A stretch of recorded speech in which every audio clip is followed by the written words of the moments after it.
We are live?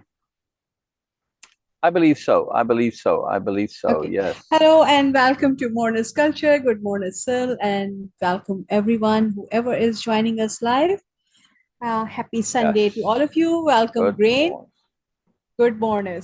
Good morning. Yes. Yes. So Yes. today's thought, Yes. while Syl is busy doing sharing, my thought about because just coming here just before coming here, I got a chance to get a glimpse of one of our very dear friend Sher's article about perfection, and she was sharing Mm, her, of course, she shared her idea of perfection, and I was thinking about this idea of perfection. What is for me? Of course, it has nothing to do with with what is right and what is wrong, what is valid and correct. not valid. Correct. No, nothing. Correct. It is just my personal perspective because it's been in discussion many times, and I was, of course, as usual, I was thinking about, and I was trying to understand what this perfect word means. And the perfect means Yeah. that it Yeah. is accomplished, it is done, it is complete, it is ready. Or at least Which some. That's only one interpretation of it. Yeah. not only one. I'm just saying Yeah. accomplished, done, Yeah. Yeah. ready. Okay, so finished. These are the meanings of perfection, which Or some of has them. nothing. Yeah. Yeah, of course, out of many, like any other word. So these words, these meaning has nothing to do with the idea of perfection we have acquired from this. Correct. Like, okay, perfection is something other than just being complete. What anything, how anything can be complete? How actually, when Yeah. we have been doing everything in those circumstances we can do. We have done our part. Okay, we have been thorough. We have been impeccable, trying to be impeccable, and we were discerning about these things. Then, even if it is not done according to certain understanding, it is perfect. This Yeah. is what perfect is. You can make Yeah. your day perfect by just being deliberately trying to be thorough, deliberately trying to be impeccable, and of course, discerning. And this is what makes things perfect because it's done from your side. Yeah. Nothing can be completed, fully accomplished from everyone's perspective. No one can Yeah. do this, of course, because there is always something can be done. Like always, there is always more. So the perfection is not about encapsulating every possible perspective into something according to multiple perspective that yes, this is now perfect, this is now done. No, according to you, There you everything can go. be perfect according to you. Yeah. If you are if you are applying discernment, if you are thinking it through to the end, if you are being deliberate, if you are trying to be impeccable like me, then it is perfect. It is Yeah. perfect for me. We kind of use perfection as an in isolation and say that, oh, Yeah. perfection is a pinnacle point where okay, everybody will see it as perfect. No, nobody is going to see anything as perfect at the same time. No, I personally feel what. I can make a counter argument for that. Oh yes, please. All right. So finish your point. Finish your point. Yes. So for perfection is we have to make things in context. We have to put things in context, and also when I'm involved in something and I see something as perfect, it is just my perspective. It is just my idea of perfection. It has nothing to do with other people's perfections idea of perfection, because they will have and they might have a completely different understanding of things. So what Yeah. I think and assume it is perfect according to me only. Right. It has to be a qualifier all the time. What type of or what kind of perfection we are looking for and for who? The perfection is completely personal, and I have to accept that, like every other thing, Yes. that Yes. appropriateness and of course everything according to who? According to me. because I have been Appropriateness is always personal. like perfection. Exactly. Okay, And now you perfection counter is simply argument. another word for appropriateness. Okay, yes. So now you counter argument, sir. All right. So if we look at perfection in a different context, right? Hmm. Well, not context, but from a different angle. Let's get a bit more of an overview. So you said Yes. typically perfection is seen as completeness. But I would say in common understanding, perfection is regarded as an ideal, optimum, maximum, right? This is the problem. As, and Exactly. and also as a superlative, right? As a synonym Exactly. for This is the all the problem. superlatives put together, right? Right. Yes. So, but when we take perfection and let's use it as an ideal, let's come at that from a different way of looking at it. And you say perfection is getting what you really want, not just what you want, but what you really want, right? The Hmm. maximum, the most ideal, the ideal of what you want to get that. Yeah. So Hmm. now when we go and say, if perfection is getting what you really want, right? And we're emphasizing the really, because to say what you want, well, I want to have a cup of coffee. That's not necessarily perfection, right? But when I say a cup of coffee, to have it be the most enjoyable that I can possibly imagine, or even past my imagination, right? Because very often we experience things, wow, I never imagined this could be like this. So perfection is, at least there's a belief that there is some maximum state of Yes. idealness, right? Now, is that there? We come back to language of conceptionality. We were just speaking about this when you were listening to some philosophers talking, which is quite marvelous, right? And we are Hmm. applying discernment, capital D, discernment and understanding and way of impeccability and Hmm. language of conceptionality. It is critical to be cautious and be careful and to be thorough and to be precise and clear about your conceptionality. Perfection has an assumed conception, assumed. And that assumed conception that is connected to conceptionality is that we assume that there is this ideal state, that you get Exactly. more and more, and at Exactly. some point you can't go anymore, and that's the end of it. We struggle as human beings to conceive of infinity. That's the problem. This is exactly what I was saying. That this is the Right, idea. right, right. So I'm sharing what you're saying. I'm Yes. taking on it, and of course it comes Yes. out of me a little differently, right? This is part of Yes. our process, yours and mine, because it's so core Yes. to Way of Impeccability. So the repeat Yes. back process, right? And the Yes. collaborative process. So we merge two things, right? Now, in this understanding that if we take perfection as being a static point, an end point, of, in other words, being a synonym for the most, and the most being a finite point. Now we have a problem because we've limited the potentiality of perfection, because we've said there's a Yes. finiteness to it and it can't go anymore. There is an absolute excellent point, ideal, most, etc. And that's it. That's what perfection is. But when it comes to things being, there's an improvement and there's an improvement, there's a more, there's an extra, this is infinity, but we cannot conceive of that. And we struggle to, and it's not ideal. When you understand that if you look at perfection not as an end point, but as a process, oh, wait a second. Well, what if perfection is always getting something better than you had before? Holy moly, that's fantastic. Well, first of all, let's assume there is an endpoint, your most ideal cup of coffee, the perfect cup of coffee. And you go and you improve and you improve and you improve and you get there. Then what? Then you have no improvement left.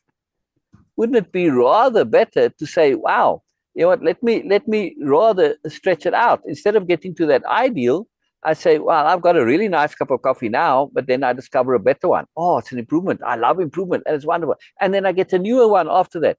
And you keep on improving and you spread out that enjoyment. Yes. Because that nature of enjoyment is that familiarity tends to limit. You have that new factor where things are wonderful while they're new and then they kind of fade. Yeah? That's just the nature of our psychology is like that. So when we understand this, we've got to be very careful of getting to our ideal point because yes, it may be, but it may also fade over time, right? You get acclimatized to it and it loses some of that awesome. Now, if it was perfect, then I guess it won't do that. However, when we understand that you may never get to that ideal point that because of infinity, then you don't care and you just keep on following the path and what's next, and you just keep on. Or you may get to a point where there isn't a next and it's so good that you don't care if there's a next. If you're at that point where there might be a more, but you don't care, you're in perfection. Let me repeat that. If you get to a point where there is potentially or realistically, you know there's more, but you are enjoying it so much that you have no desire, no need, no incentive, no intent to change from what you have. That's perfection. Let's get back to my original definition of perfection when I thought, and I had the same arguments. People say, oh, perfection would be boring. Perfection is impossible. No, it all depends on what you conceive of perfection to be. And the resulting definition, I said, perfection is the state of being from which, if you had the power to change anything at all, you would not.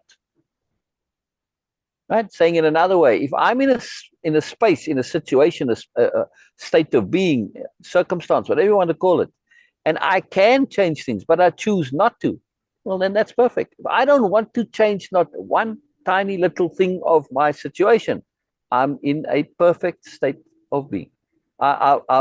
Things are perfect for me. For me, I don't want to change anything. I can, but I don't want to. That's perfection, right? Very simple. And this is not a matter of opinion. This is just a matter of a logical construct, right? According to you, your beliefs, you don't want to change anything. How is that not perfect for you? But you say, yeah, but it's not actual perfection. There is no such thing as actual perfection. And we have to understand this idea of perfection being this objective reality. This is a myth. Yeah. Perfection is subjective. Let me repeat that. Perfection is subjective. Actually, I add that to my quote file. Who said that, Beena? Sorry, say it again. Perfection is subjective. Who said that? Yes, it is. I don't know who said that, but wonderful. Come on. I'm asking you. Who said that? I don't know. Maybe me. Oh, come on. Come on. It's in my quote file. It's in my quote file. Who said that? I'm saying, okay, maybe me. Who else? Who's the most likely candidate to say that? Fine, noble. Yeah, exactly. Yeah, exactly. That's pure fineness. Pure fineness. Yes. Yes. And this is exactly okay. Yes. Thank you for elaborating it. Because hang on. Oh, okay. Make your point. But I'm actually that's just the foundation. Yes, I know, but we are not going I'm going somewhere detail. because hang on. You made a very important point, Beena. Sorry, that you said that perfection is individual. Yes. Now I am going to make a case where every single individual already is in perfection according to them, but they don't know it. What a challenge. What a challenge. Yes. Now, right, as a philosophical exercise. All right. So now we've established that perfection is according to the individual, and it is a situation where if they had the possibility of changing anything, they would not. Right. Now, it may be that you're in a situation and you would like to change things, but you cannot. Well, then that's not perfect. Yeah. But assuming that you can and you had the power to, you would not. Now, the power may not exist. For instance, I might be in a situation and I would say, wow, everything is perfect for me. And somebody says, yeah, but, what about if you could change this, you could change that. And I said, well, I wouldn't change it. And I said, well, you couldn't. Maybe you're just not changing it because you cannot. But it's the desire to change that matters, not whether you actually can or not, right? So the desire to not change, if that is not there, then you're in a perfect state.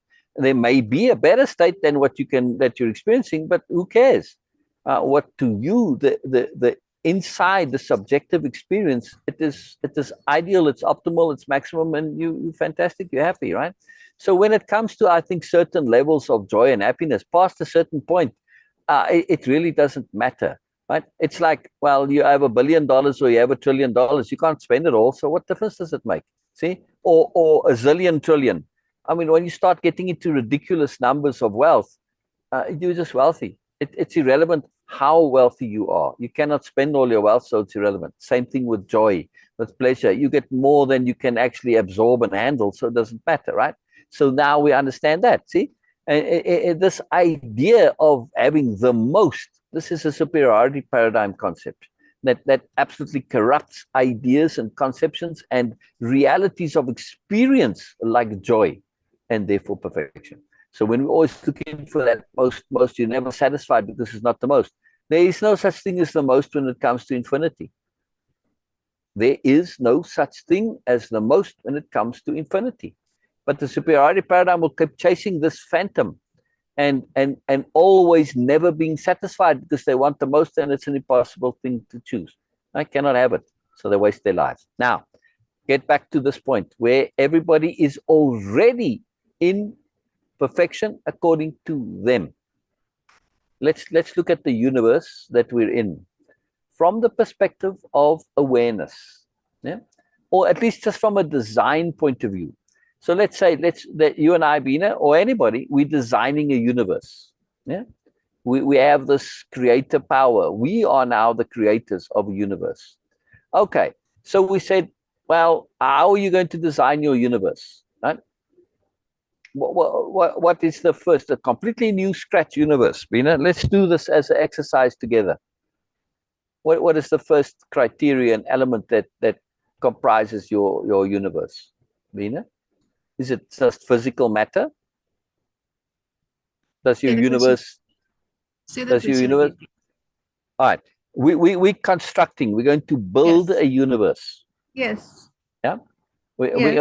Because when we build it, and with the intent of building the ideal universe, a perfect universe, in other words, right? Right. So now, what are you going to have as your very first basic element that you're putting into your universe? Since it's a perfect universe, you're not doing it for, well, I mean, why would you design any other universe? Yeah? If you had the power to make a universe, you have the power to make it perfect. Okay, so. Of course, okay. Because now, at this point, of course, I'm aware of Way-Of-Impeccability and concepts, and they are so entrenched in me. So my answer is, of course, like, okay, it is coming back. Okay, appropriateness. This is something like, right, yes. exactly. So we start with appropriateness. Now, appropriateness, again, in order to even conceive of appropriateness, we actually have to start with awareness, don't we? Yes. Right. Again, when you're building a universe, you can't just put appropriateness in there because appropriateness is dependent on awareness. Yes? Yes. So awareness is the first thing. Oh, I'll say, Beena, if you start your universe with awareness, which means you can have any kind of a universe. It doesn't have to be a physical universe. It can be, purely just energetic. Spiritual can be magnetic only. It can be a light only universe. Who knows? It doesn't have to have physical materiality as we understand it. But regardless, if you're looking at an ideal, in order to even comprehend and compose and be aware of, well, again, see, to be aware of an ideal, you have to have awareness. So any universe, unless it's an inert universe that we are just observing from the outside, well, okay. Is there any real point to that? Without awareness? Is there a point to a universe without awareness? No. Not really. I mean, it's just like, well, why bother? It's just not making any difference to anything. It's like, yeah. All right. So awareness is the key. Now we've got the problem. Your awareness that you are, okay, you say, yeah, but there's my awareness. Okay, I've created a universe without other awareness, only mine. Well, all right, it's like my own playground. Okay, fine. If that's what you want, then you can design whatever you want, right? However, Beena, Does your universe that you are in, is it going to be a universe of you and your awareness only? Because we've said awareness without awareness has been part of this universe, and one can argue, I guess, you could make a universe that your awareness is not in that universe, but you are aware of it externally. Well, then that little bubble universe is part of your greater universe, and your greater universe contains your awareness. So at some point in your universes, that your awareness is there. Right? So, but let's get Okay, back to our model of a universe that you're just creating, and you are just want now to add part of this something. universe. Say again.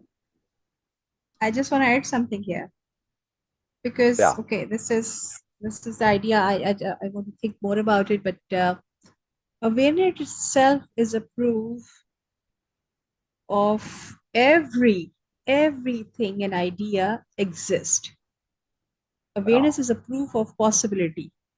If you are aware of, if you have this awareness, Yeah. the Yeah. Yeah. purpose Yeah. and the usefulness and Yeah. even Yeah. existence of Yeah. awareness is a proof of possibility, existence of possibilities. Yeah. So Yeah. when we are talking about the universe and what is going to be in that, and of course the other things, how you want, awareness itself is the answer for that. Yes. Yes. Yes. Exactly. And Norma is making points here. Well, first she says 100%, which is wonderful. Thank you, Norma. And so Norma says, so improving on perfection. Yes and no. It's not that we improving on perfection, because by definition, imperfection cannot be improved upon.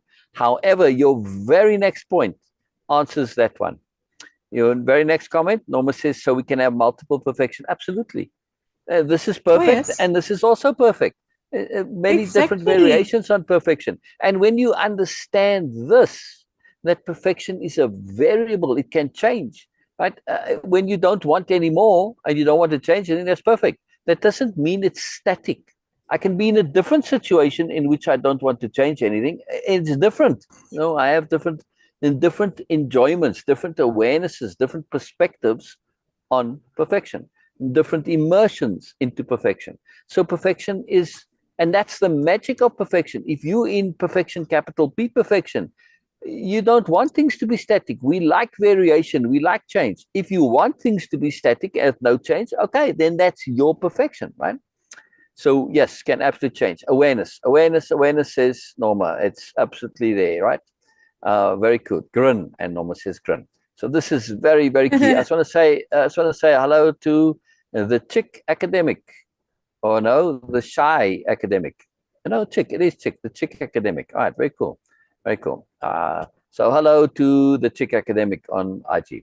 Now we get back to where I was leaving off with your awareness, and we say absolutely, your awareness contains your universe that we are constructing, we are building, contains at least one awareness, that of you. Correct, Beena? Yes. All right. Now, Beena, do you wish to be in a universe, in your perfect universe, would you be alone? Would your awareness be the only awareness? No. No. No. Now we got a problem. Now we got a problem.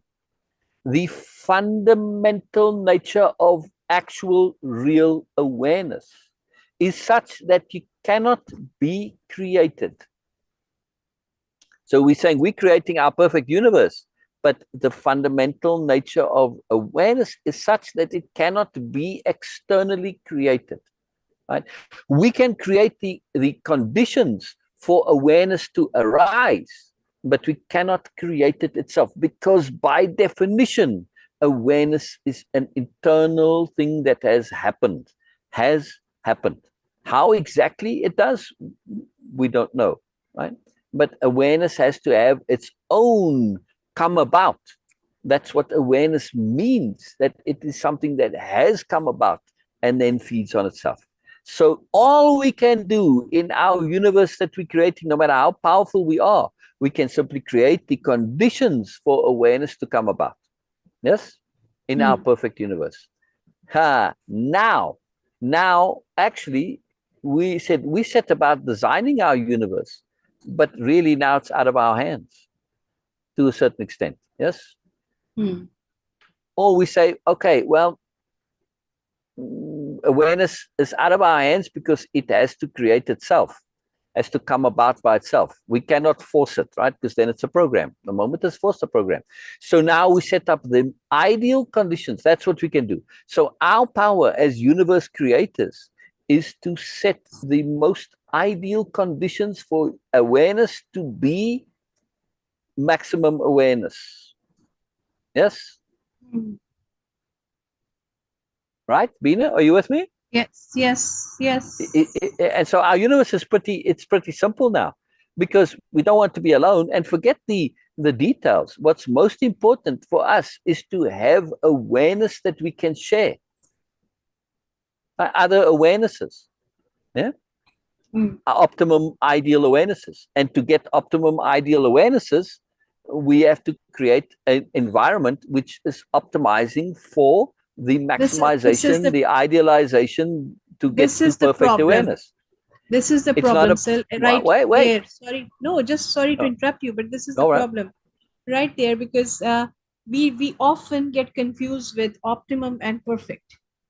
The optimum, like we Correct. try to Correct. create, like, okay, I have something completely flawless, like, okay, yes, technically right, and perfection is not like this. Exactly. Exactly. Perfection is a state from which you don't want anything to change. You don't need anything to change. It can, but you don't want it. Right now.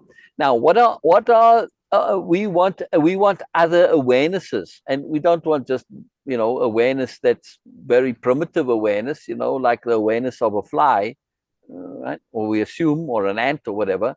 We want awarenesses that are the most that we can possibly imagine. So we want to create conditions to optimize, to create awareness in its most optimized, most excellent form, that it's to a point where we don't need to change it, right? In other words, we want to get to where awareness, the entire environment is there to stimulate, to encourage, to assist, to create the optimum conditions for awareness to get to its ideal, its maximum. Yes, Hmm. its perfection. Yes, Now, you and I have gone over this multiple times because it's part of Way of Impeccability. The yes, universe that we are in now is exactly such a universe. Let me repeat yes, that. The universe we are in right now, you, me, and everyone, is yes, exactly set up as a mechanism for the enhancement and development of awareness. yes, So already we are in what we would, if we were to create this universe ourselves, we would create this exact universe. We have no other choice. Therefore, yes, we are all already in the ideal universe, according to yes, us, according to everybody. You can't want anything else, right? No, not a new concept, awareness here. No, it's the inherentness of what awareness means. At least, yes, Norma, when you hear my delineation, my understanding, my outline, my explanation of what awareness means, yeah, it is self-evidently sensible. Now, it's a fascinating point on awareness that historically, awareness has never really been defined and conceived of and spoken about.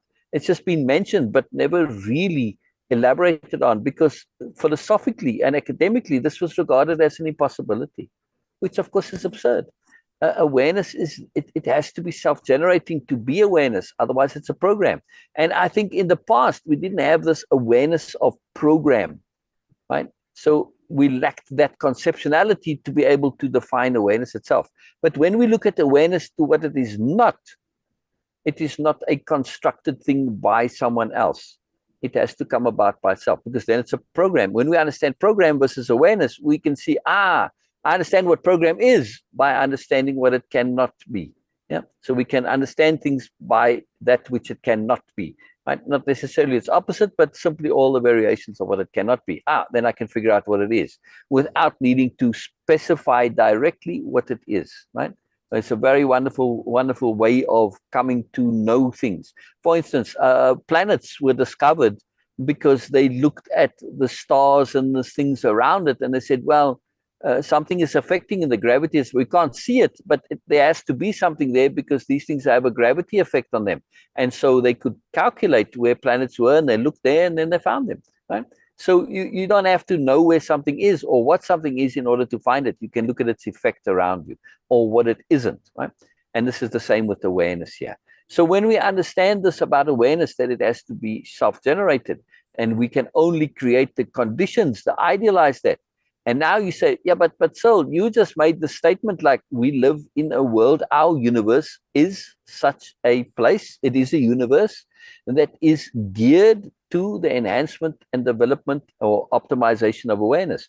You say, but what do you have to base this on? Like, where are you making the statement from? Based on what? Because based on what is a question we ask as part of Way of Impeccability. It's inherent in Moreness culture.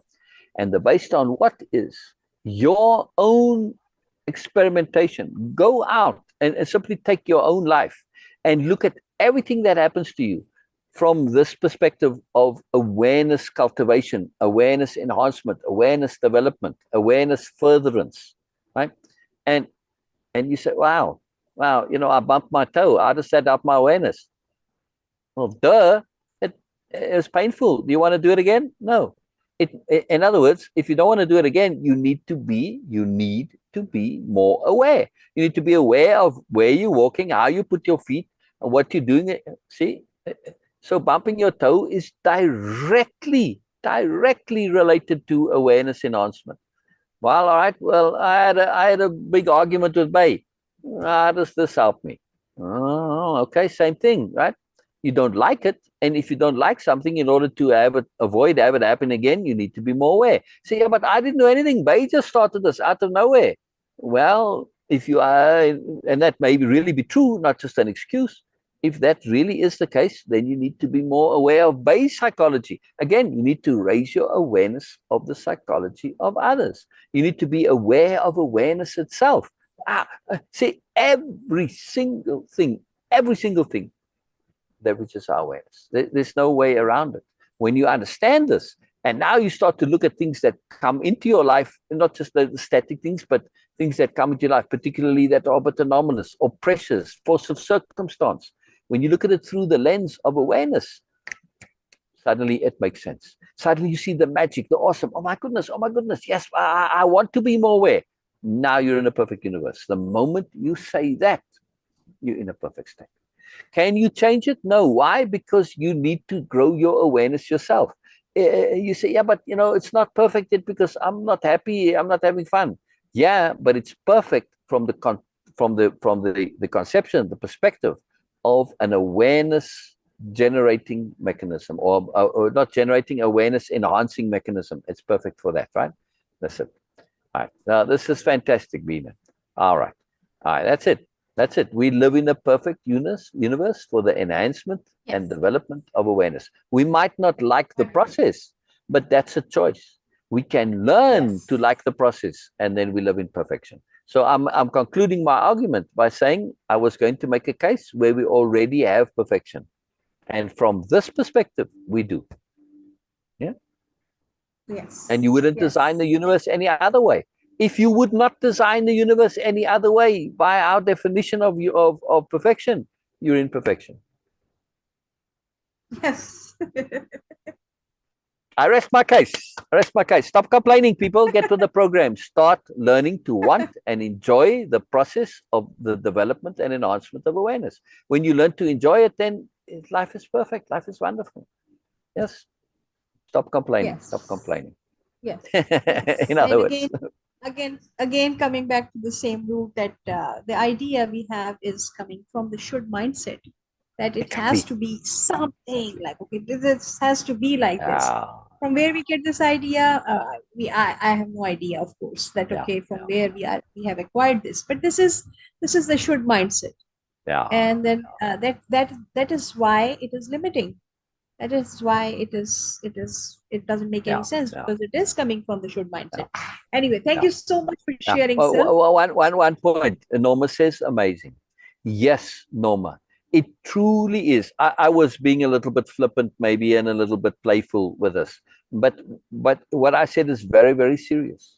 We really do Yes. live it's a magical, incredible, stupendous, fantastic universe and world. And when we get this, Yes. uh, we now shift, right? And this is Yes. the point that has been sought after by philosophers, by religions. It is this point of capital U, understanding. And it's simply a matter then, once you understand, you start shifting your perspective. And when you find yourself Yes. complaining, say, why am I complaining? I'm only complaining because I don't see the sense in what's happening. The sense is this is there to help you with your awareness. And then you look at that and say, oh, I want to do my, okay, thank you. And now you start saying thank you for the things that before you complained about. Perfection. Yes. Very magical. All right, well, let's Yes. continue with our capital R reading, right, Beena? Exactly, because you already took more than three anyway. Let's start. Yeah, well, that wasn't necessarily my conclusion there. It was an elaboration on the whole point. Yes. Yeah, we're practicing. Beena cued me for time and wrapping up and concluding and all this. Why? Because we are practicing for the show we're going to be doing, right? Exactly. Beena and I are going to be doing a TV show, OTT TV. It'll be on Amazon Fire TV and Roku and God knows what, all over different places, right? And this is Yes. very cool. This is a wonderful thing that we're Yes. going to So be that's doing. why we are, So we're because this is practicing. Yeah. such a profound topic, and of course Syl has Yeah. his own, of course, a very unique and most sensible definition for perfection. And Correct. of course, what I was sharing, it was my perspective, and I still feel that because it is not contradictory to what Syl is saying. It Correct. was No, just it a adds. way of Yeah. saying that it is very unique, and it is Yeah. according to my understanding, and Yeah. also it based Yeah. on impeccability. So Yeah. yes, it's a huge topic. We cannot conclude it, but we did. This is very wonderful that okay, in just 30 Yeah. minutes we conclude it. It's an achievement still. Yeah. It's an achievement still. Okay, so please Right. share Right. screen. Yeah. Okay. Or what we are doing for any new visitor we have here, we are busy in doing capital R reading of Carlos Castaneda's books about Don Juan. And Correct. these books are just a Yeah. medium for us, this capital R reading, because we are doing with a very specific, clear intent that we are going to meet Don Juan and connect with Yeah. him. And of Yeah. course, connect with the bigger intent of all these things he was sharing, the awareness he was sharing with everyone. Yeah. Yeah. Of course, not everyone, of course, with Carlos specifically, but we have this intent that we want to connect with the Yeah. bigger Yeah. picture, and Yeah. this is what we are doing. So Yeah. yes, let's And continue. yeah. To connect to our opening, right? Because I always like to connect things. Because you can say, yes, what was your whole conversation about awareness and perfection? How does it relate to Carlos and Don Juan? Carlos's books really, all right, yes, we say it's about Don Juan. At least for the most part, the books are. But at some point, Don Juan is no longer there. And the books continue. Because really, they are, you could say, to start, and I'm going to get multiple explanations of what the books are about. Yes, they're about Don Juan. They're also about Carlos's apprenticeship to Don Juan's system of things. Yeah? So it's about the apprenticeship. Then later on, he's not really an apprentice anymore, and it is about the journey to perfection. Don Juan calls it ultimate freedom or freedom. Yeah? Same point, right? Same point, same thing. Yeah. So when we understand that this book is the whole book series is really about a journey to perfection, following a particular path, which is the path of Don Juan's cosmology, the path of his lineages system of doing things. It's an alive system that, in other words, keeps on getting updated. It's not static, but still is so it's this the book series is about Carlos's journey to perfection, to freedom, to the ultimate, coming via a particular path. It's not the only path, it's a particular path. Don Juan is very clear.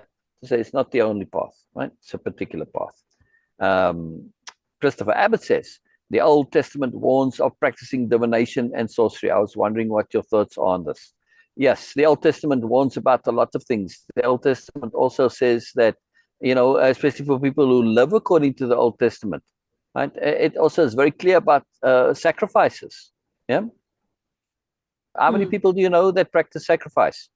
I know people who practice sacrifice, Muslims, not necessarily all of them, but the great majority of them, right? It's part of that. So when we look at stuff that's said in the Old Testament, that doesn't necessarily mean that it has validity. Many of the things that are said in the Old Testament include stuff that we today say, no, not valid anymore. Take slavery. Yes, it's even in part of the Ten Commandments, for heaven's sake. Yeah. But slavery, which was an accepted part of the world of the Old Testament, and there are specific rules and commandments of how to treat your slaves. In English, they were very crafty at the time, and the translation of slave went to manservant or maidservant. They aren't servants; they're not getting paid; they're slaves. Servant is somebody who's getting paid, who's there by choice. Yeah. So we must not confuse that mistranslation, which was is making it a bit more palatable. But no, the Ten Commandments is very clearly talking about where it says manservant, talking about slave. So it is okay with slavery. Right? So we have to be very cautious of things that are in the Old Testament and say, well, because it's there, it has validity. No. What about things that are not there? All right, so that perspective shifting workshop that we talked about that Sher came and did, it is specifically about the Ten Commandments. And I start off with a whole list of commandments, and I say, which of these are the actual Ten Commandments found in the Bible? Yeah, and this messes with your head right away, because I have a list, and that list includes, okay, thou shalt not kill, thou shalt not have idols, thou shalt not steal, thou shalt not torture, thou shalt not murder, thou shalt not rape, thou shalt not kidnap. And you read that and you say, well, I don't really remember each of the Ten Commandments, right? But I'm pretty sure that thou shalt not rape, and thou shalt not torture, and thou shalt not kidnap, and thou shalt not commit arson, and thou shalt not abuse children. And none of those are in the Ten Commandments. Yet, in our world today, if you look at our legal system as to what are heinous crimes, that's what they call heinous crimes, the worst ones possible, right? Murder, rape, torture, etc. They're not, except for murder is not in the Ten Commandments. Thou shalt not kill is, yes, but kill and murder, two different things. Yeah? Nonetheless, right? So with the exception of, let's assume that it's meant to be the same translation error again, with the exception of murder, rape, torture, right? Incest, which it's illegal in some places, right? Right? It's not necessarily a heinous crime, but it certainly is considered so. But let's just take rape, children, torture, and child abuse, just those three. They aren't in the Ten Commandments. So when we look at things like the Old Testament, right? I'm coming, Norma. Hold your point. You're jumping ahead of me. Yeah. I'm going to get there. When we look at the Ten Commandments and we look at what's missing from them, we're like, oh my goodness, really, you got 10 commandments, and thou shalt not covet thy neighbor's wife. This is more important than not raping and torturing, yeah, and molesting. Seriously, Yeah, so we see the problems. Right? And now also let's go back. Let's go back. I'm coming to you as well, Joseph. Let's go back to this. So now in my workshop, right? We the first question is, okay, which of these are the 10 commandments? And people make their list, and only one person actually could remember it accurately in all the different people that did it, which is quite fascinating, right? So there's another implication here. You have these 10 commandments that are supposed to be the be-all and end-all of, well, whether you're now religious or not, doesn't matter. We live in a culture that is founded on that religion, right? I mean, Western civilization, it's all based on Christian culture, right? And everything follows from that to some extent or another. So here you have the most important thing in your religion, and people they can't even remember the details of it. So by implication, this cannot be that important. Yes. Then when we actually go to the list of commandments, and I said, okay, now create your own list of 10 commandments, which that was kind of difficult for some people a little bit, not too much. They just had the old should that, well, that's sort of kind of heretical. But when you read that list of possible commandments, that included, rape and torture and molestation and arson and kidnapping and whatever, all the things, then they sort of like, well, yeah, I mean, it's not, if you just said to somebody, like especially a religious person, hey, make your own list of 10 commandments, they say, well, what are you talking about? Why would I want to do that? The 10 commandments already, they're perfect as it is. But when you saw that list, you cannot say it's perfect as it is. There's clearly, absolutely clearly room for improvement, lots of it. Right? So then people make their own list of 10 commandments. But then I said, okay, those are all thou shalt nots. Yeah? Because typically they're using from thou shalt not rape, thou shalt. But now I said, what about making positive commandments? Like Norma said, thou shalt only love all. Now, the end of it, we go through multiple steps. The end is to create your own list of positive commandments. Because understand this thing. If you make a commandment that says, thou shalt be courteous, kind, and considerate, just that one there, right? Never mind love even, right? Just courteous, kind, and considerate. How do you steal from somebody? How do you commit rape? How do you commit torture? How do you commit all the crimes? How do you commit any crime if you're being courteous, kind, and considerate? And if you add thoughtful in there, then be more aware that you don't inadvertently do this. So what I am saying, and this is something to be understand for our own selves, and also as a parent especially, or anybody, a teacher, employer, anybody, if you make positive commandments, they take care of the negative, but not the reverse. I might teach my children not to steal, just for argument's sake, and they don't steal. That doesn't necessarily make them thoughtful, kind, courteous, and considerate. They just don't steal. They never even thought to be courteous and kind and considerate. I'm not stealing, but I don't have to be nice to other people. I don't have to be thoughtful. I don't have to raise my awareness. See? So negative limits to negative only. But positive, when you fully apply the positive, it automatically takes care of the negative. So if you have any sense at all, make a list of positive commandments. And that was the whole point of the workshop. And boy, did people love this, right? Maybe we'll do it sometime here on thing. When you go away and you have this list of your positive commandments, they print it out, put it on their walls, frame it. It's a fantastic thing, something that you live by. Because it's your list of positive commandments, what's important to you. And you know what was really special? At the end of the workshop, sometimes we had, sometimes only one person would come, but sometimes like a whole group of people would come, right? And that's how I met one of the early participants of Way-Of-Impeccability, Sue. She came with a group of friends of hers, and they did the workshop. And once you've made your list of positive, part of the workshop was sharing it with others. Now, of course, it was never a requirement, right?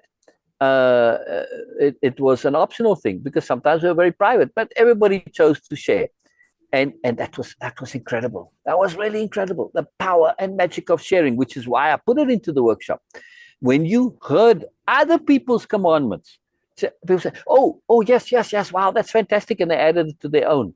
Or they said, like, wow, that's really cool that you have that, but that's not that important to me. Yeah.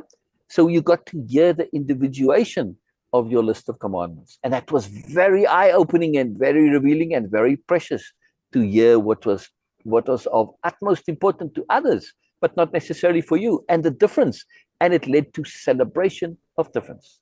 At the end of that, right? I mean, those friends, and some of them were very, very close friends, they really looked at each other with new appreciation, new love, new joy. It's fantastic, right? Very powerful stuff. Very, very powerful stuff. All right, so Joseph says, the first book in the Carlos series focuses on the intent that Carlos has to learn about certain kinds of plants. Yes, correct. So it is no surprise the book is mostly about that. The intent is not for Carlos to learn about the plants, Joseph, to be technical. Don Juan's intent is to collapse Carlos's worldview. Him learning about the power plants, as Don Juan calls them power plants, is a side effect. It is the tool to collapse his worldview. The intent is not for him to necessarily learn about the power plants. He doesn't really need to, right? It's just a vehicle to get to the intent, which is to collapse his worldview. So in a way, Joseph carries on. He says, so in a way, Don Juan is meeting Carlos by indulging his intent.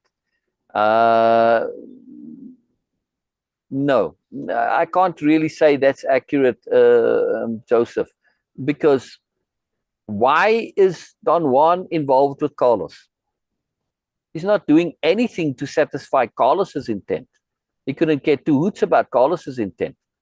He is satisfying the universe's intent. And his word, Don Juan calls it the intent of intent itself. Yeah. In other words, through attunement, Carlos was brought in. And Don Juan doesn't use this word attunement, but it would be very useful if he did use it. It would save a lot of kind of roundaboutness in terms of explanation. But he is engaged and involved with Carlos because of attunement. That's it. That's the only reason that he's doing what he's doing. And when he says this to Carlos, it's very devastating for Carlos, because it takes away all of the superiority paradigm. Oh, I'm special. You're doing this because you like me. You're helping me, whatever. No, because he tells him, whether you succeed or fail doesn't make any difference to me. I don't care about you. It's about intent and about the omens, which is attunement, right? And very, very important. So I think it will be an interesting ongoing analysis of the changes in Carlos's intent over time. Yes, when we look at the entire series, not only from Carlos's intent, which initially his intent was he came out into the desert to further his anthropological career, right? He was an anthropological student and he was looking to get his doctorate in it and to do his thesis and all of the stuff. So that's why he went there, as part of his ambition from a academic ambition point of view. That was Carlos's initial intent. When he came and his friend pointed out Don Juan as somebody who was knowledgeable in medicinal plants, oh, this is cool. This is a cool thing. This is what I can learn about. And so it was that cool factor relative to Carlos's academic career that got him connected to Don Juan. He had no intent in being an apprentice, none whatsoever. He only agreed to it in order to further his academic career, not for the inherent value of being an apprentice like all the other apprentices. They knew what was involved and they became apprentices because of that, right? As we'll see later on. At least they had some awareness of it, not entirely, but more than Carlos, right? So this, to pay attention to the entire book series through the lens of intent, absolutely critical, Joseph. Wonderful point, yes, absolutely crucial. But yeah, later on, this intent of Don Juan's to collapse Carlos's worldview is revealed. So again, it's not obvious now. When we look at it now, we see potentially it seems like Don Juan's intent is to teach Carlos about power plants, but it's not. His intent is to satisfy, first of all, to satisfy intent. That's it. To satisfy capital I intent, the intent of the universe, right? To satisfy, in other words, attunement, much better word for it, right? Which is the same thing, but it's a nicer way of looking at it.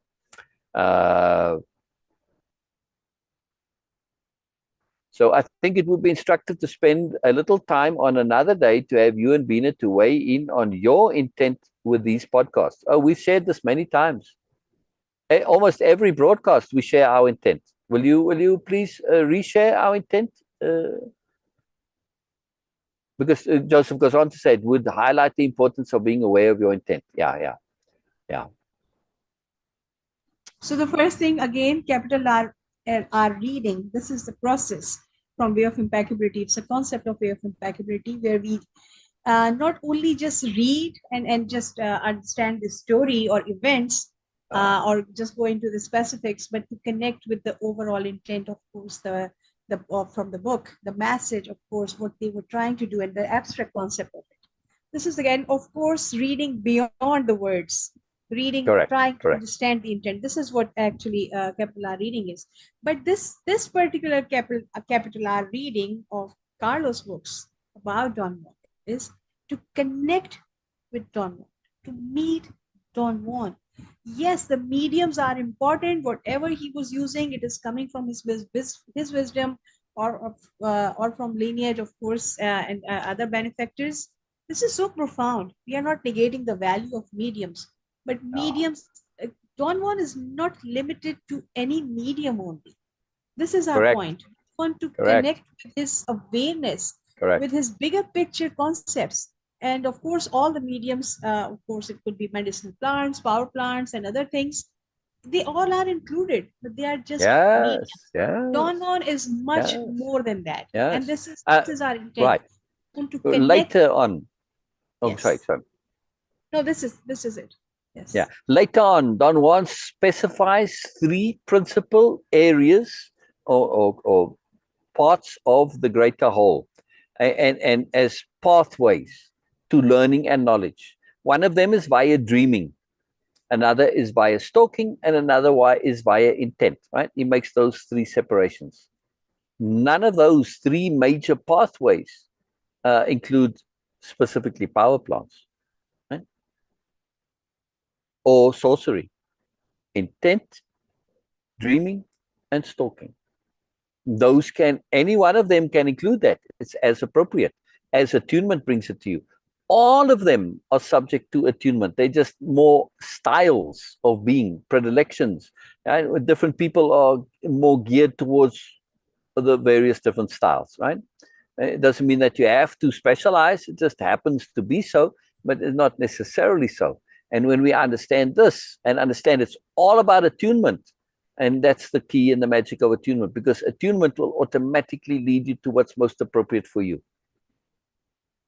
That's one and the same thing.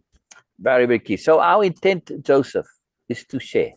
And here's the key part, why I keep hammering on this point and keep mentioning it over and over and over and over again, that Beena and I are coming from an alternative paradigm, Moreness-Culture. It is an alternative paradigm, which means pretty much everything is different.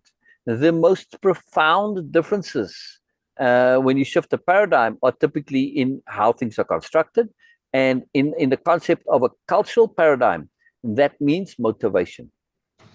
Our motivations are not that of the typical motivations that you find in the superiority paradigm. Why do people do podcasts or broadcasts or TV casts or shows, whatever of this nature? In the superiority paradigm, they do it because they want attention, they want to be famous, they want to be wealthy, they want to get lots of followers, which is the reason for the followers is to either get fame or wealth, right, or attention, right? Those are basically the three main reasons for doing it. But none of that is of any importance to Beena and I. It's not why we do this. We do it Yes. for the learning, we do it for the growing, for the enhancement and development of our awareness. And Yeah. capitalist sharing. Exactly. And the tool that we use, my next point exactly, thank you, Beena, is we do so via capital S sharing. Sharing is such a magical, magical, magical thing. Because in Moreness-Culture, sharing has got nothing to do with anybody else. Whether or not somebody else partakes in the sharing or not makes no difference. We enjoy sharing and share because it is inherently valuable to us. Yeah. Now, of course, when others do participate, like you are, Joseph, and Christopher Abbott is, and Norma is, we end up with a collaboration, well, a collaborative sharing, which is a fantastic thing. Yes, but that doesn't make our sharing, even if I was just on my own here sharing, doesn't make the Absolutely. sharing any less valuable, right? It's just a different, Absolutely. it's a Moreness. So this is the magic of Moreness-Culture. Yeah, I get value doing it one way, there's other ways, and I also get value, right? And we're not comparing to say one is more valuable than the other. No, it doesn't matter. It just, it's like that perfection we were talking about earlier. There's variations of perfection, and sharing is one of those. It is a magical, magical perfection in and of itself. So we do it because we share. Now, why, you could say, well, you and Beena get on Zoom, as you've said, we're on Zoom before the show and after the show. Why do you have to do, or the open, why do we have to do it publicly? Because doing so publicly leverages our impeccability. When you're sharing something and it's public, there's certain factors that influence how we do things. And those are very useful to us, right? Because when I'm sharing with Beena, we could be in our own bubble and we're talking way-of-impeccability language and whatever. And it's like we're just in a bubble. When we're sharing publicly and we are aware of this, appropriateness determines that we share in a slightly different way as appropriate for a public environment. And that's why I love Yes. it when people comment, because Oh, when you yes. comment, it enables us to be more precisely appropriate relative to you. Yeah. And this is very, very valuable. Christopher Abbott says, love thy neighbor is a do. Love thy neighbor is not the 10 commandment. Oh, It's not, right? It's something that came up. It's not actually one of the official 10 commandments, right? It's not there. So just to be aware. Furthermore, Christopher Abbott, look at, we're always talking about capital D discernment. That expression, love thy neighbor as thyself. This is pure, fantastic superiority paradigm. Isn't that just a narcissist view? Love thy neighbor as thyself? To see thy neighbor as a variation of yourself and you love them because they're... No, love thy neighbor for themselves. Love thy neighbor regardless of what thy neighbor is. Love thy neighbor because love is inherently beneficial to you. It has nothing to do with anybody else. They might not even know you love them. The trees, I love trees. I don't know whether they know that I love them or not. Whether they do or not makes no difference. Whether they love me back makes no difference to my love of trees. Zero. Yeah. In other words, real true love has no contractualness to it. Yeah. It doesn't matter how the other person or the other thing is connected to my love or not. It's totally irrelevant. The love is beneficial to me. We don't think of loving people this way because that's superiority paradigm. Everything is contractual in the superiority paradigm. If I love you, you must love me back. And I love you because I'm going to get a reward out of it. I'm going to get some benefit out of it. No, pure love is its own benefits, like sharing. Right? Moreness-Culture logic, very different to superiority paradigm logic. And when you look at our intents, Joseph, when you start to ask this question, you've got to look at the paradigm in which the intent is. Yes, makes a big difference. So when we understand that in Moreness-Culture, right, the intents aren't contractual. We're not looking to get something. We're not looking for advantage. We're not looking for status and wealth and all this. No, our intent in Moreness-Culture is moreness, which isn't moreness from a wealth point of view or material point of view, but moreness spiritually. Yeah, spiritually. Yeah, yes. And moreness in also, terms of joy, etc. Right? yes, also, okay, especially for me, I'm putting myself in a very vulnerable position every single time when I'm coming on Yes. this live, Yes. because I have no idea, even 5 seconds before that, before saying hello, I have no idea what I'm going to say today. This is what I'm practicing. Yes. Still encourages me to actually do that, Yes. because Yes. it is, I can only share what I truly understand, at least. Okay, again, Yes. it is not going to make it wonderful, profound, or what, but just what I truly understand, what is mine, what I really thinking it through to the end, which is innate to me. I have nothing which is memorized, or I have nothing put like, okay, in terms of notes. No idea at all what I'm going to say.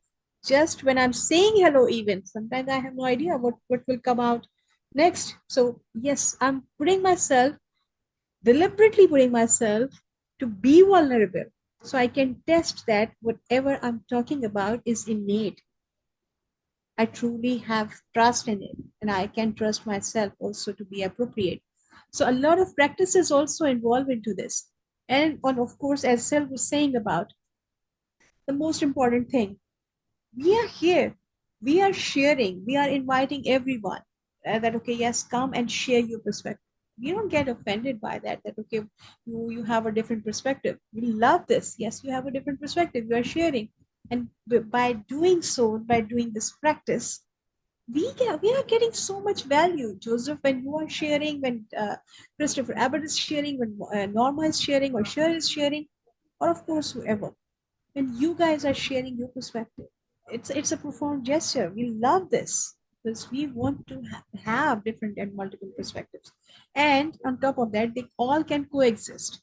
You have a different perspective on medicinal plants or power plants, We have a different perspective on that.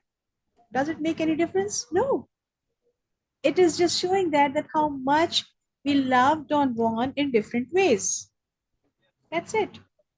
How much we love awareness and learning and growing. Of And course, not just mediums love can Don help. Juan, but love Christopher Abbott, love Norma, love Joseph. Oh yes, Right? oh yes, yes. Love you all. We love you all. All right. Yes. Okay, Hello. so It's a sorry, magical I have thing. to go. All right.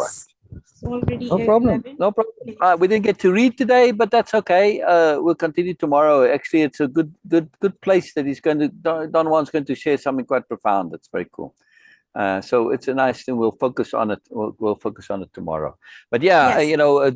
Joseph, if you really want to understand Beena and I, understand anything, right? It is inherent in way of impact. All right, but if you're going to go, Beena, that's fine. Bye bye, No, Beena. but I'll end it. listen, what Christopher is saying. Okay, but honor the parent is due.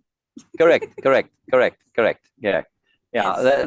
that is a positive. They're not all negative. Correct. That is thou Yes. shalt. That is the one exception. Thou shalt honor thy parents. Exactly. And well, we can go into the problems with that particular commandment also. It's the obedience commandment, like the very first commandment also, and it's very problematic. Yes. It removes as appropriate there, and that commandment has caused lots of problems. But anyway, that's part of the workshop, right? Discernment. Look at it in details. Yeah, Yes. At just some be point we will careful. do Just that. be careful. But I do like your discernment in pointing this out. That yes, I should have said I didn't.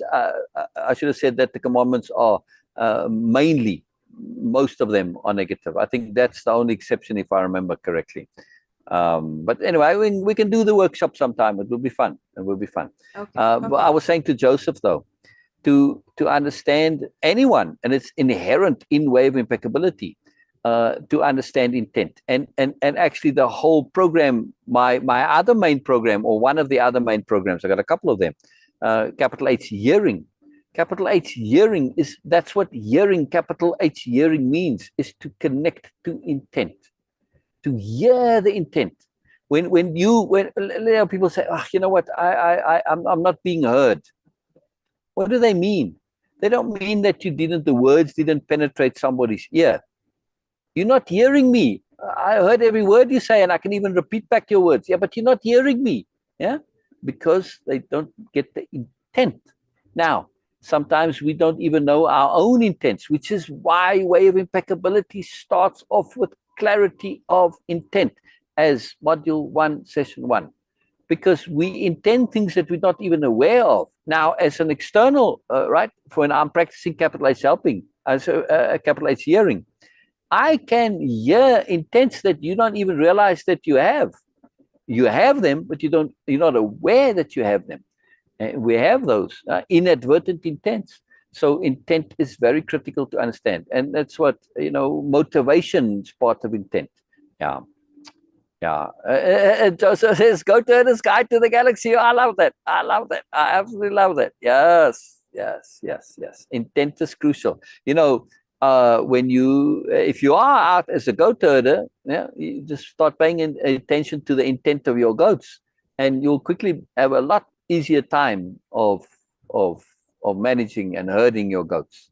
So yes, intent is very crucial. Now, the point I want to make about intent is that intent is related and connected to the paradigm that you're in. Yeah, this is the problem with the paradigm. A paradigm, by definition, means everything that is a factor, right? It's the underlying influence of everything. And in the superiority paradigm, the intents are always towards superiority in some way. Domination, being higher in the hierarchy, which is all superiority. That's why I called it the superiority paradigm. This wasn't the thing out there. This is me calling it that, right? The thing itself is out there, but I've given it this name because when you think it through to the end and you've got multiple perspectives on it, it's a self-evident name. It explains it so well, and it's just so perfect, right? You get really what it's all about, superiority. And when we look at that intent there, right, I mean, people have a superiority in very peculiar ways. You'd say, yeah, but not everybody I meet is trying to be, ruler of the world or king of the world or the most important person or the most famous or whatever. They don't all have that intent to be superior. Think again. Look at people that are involved in self-pity, yeah, or complaining. Listen to them very carefully, and you'll hear that in their complaints and their self-pity, they're giving you reasons why they are not king of the world, as I like to use the expression, or queen of the world, right? Well, it was because of this. I had bad luck and this, and it was because of this. All these reasons to justify why they aren't superior, which makes them special. Oh, I was so unlucky, etc. It makes them special, and that's in their mind. Now I'm superior because I'm special, right? So when we look at specialness as a substitute for being superior, it's all part of the same thing. Same logic, same mindset, same underlying intent, same motivation. Yeah? Moreness-Culture doesn't care about any of that. And it says, man, we don't even want to care about it. Why? Because it's a dead end. The superiority culture is a system that has no possibility of success. It's not even a no-win situation. It's a no possibility of win situation. And look at win. If I win, what do I get? I've made somebody else a loser. Thank you very much. I don't want to do that. See? So when you win, you don't win. It's like winning a war. Nobody wins a war. It's no such thing. It's not possible by definition. Right? So superiority paradigm has inherently defective intents, inherently defective, self-contradictory intents that actually work against you if you succeed. Yeah, so not good. Joseph says intent is affected by one's level of personal growth, and therefore one way to understand what level a person is operating from. Yes. Now again, Joseph, me and in part of Moreness-Culture, level is not a term that I use. Why? Because level is inherently part of the language of the superiority paradigm. I rather say your journey, your path, rather than level, path. Doesn't matter. Levels is ranking things. Your path is your path. Yeah? That's it. You're on your path. End of story. I don't even say how far you're on your path or not, because the path is infinity. Whether you are 0.00001% or 0.0000001%, I don't even know if it's the same amount of zeros. It's totally irrelevant. What difference does it make? We're all far away from where we want to be. Yeah? Totally irrelevant. Yeah. Exactly like Norma says, why do we need to see levels in others? Because, Norma, it's not that we want to or need to. We don't even think of it. It's part of our superiority paradigm language. It doesn't mean that we, like Joseph, I don't think Joseph is, an acolyte or an adherent of superiority paradigm. It's just the language that we have. The stuff comes automatically. We don't even realize it. It's inadvertent subscription through these paradigm stuff. This is why we're sharing Moreness-Culture, because it enables us to practice and apply a different vocabulary, a different mindset, different habits, that we don't inadvertently subscribe to the superiority paradigm, like in this point with levels, right? Inadvertent subscription. So Fight Club ethic, you're not special, I think it's good. Exactly. And when we realize, if you're an individual, you're special. End of story. Just your existence makes you special. But again, why do you have to be special? Only because it's important to superiority paradigm. In Moreness-Culture, what do we care if you're special or not? I'm happy. Do I have to be special in order to be happy? In superiority paradigm culture, yes. Yes, absolutely you have to be special. Otherwise, well, what's the point of it? Right? You have to be special in some way. It's a foolish goal. Moreness-Culture says there's so much moreness. I can be whatever, as long as I'm happy and having fun. And my happiness is not at the expense of others, and my happiness doesn't make me vulnerable, because I could be in a bubble of happiness and everything's great and wonderful. Circumstances change, my bubble collapses, and then I'm screwed, which often happens. So Moreness-Culture is also about not having your happiness be vulnerable, right? Being complete, in other words, which is why part of Moreness-Culture is to fully understand superiority paradigm culture. Yeah, very important, because otherwise you can be very vulnerable to it. And this is why ideal societies, many people have tried them, it was very popular in the 60s. They went to the commune and they made this ideal society. They all collapsed. Why? Because they didn't understand that they needed a different paradigm culture. They set up an ideal within the confines, within superiority paradigm. Of course, the paradigm is affecting it all the time, and eventually they implode. Sad, happens all the time. So very, very important, this, right? Joseph, it is essential to understand where others are coming from. This is exactly what I was saying, right? I didn't get to your comment yet, right? What I was talking about, understanding the paradigm. Because when you understand the paradigm, you understand the intent. When you understand the intent within the paradigm, you understand others. If you don't understand others, you are vulnerable. Simple as that. If you do not understand others, makes you vulnerable. So part of Moreness culture is absolutely understanding all perspectives. All. You want to understand all psychologies. Yeah, you want to understand where people come from. It's very, very important. Absolutely crucial. Yeah.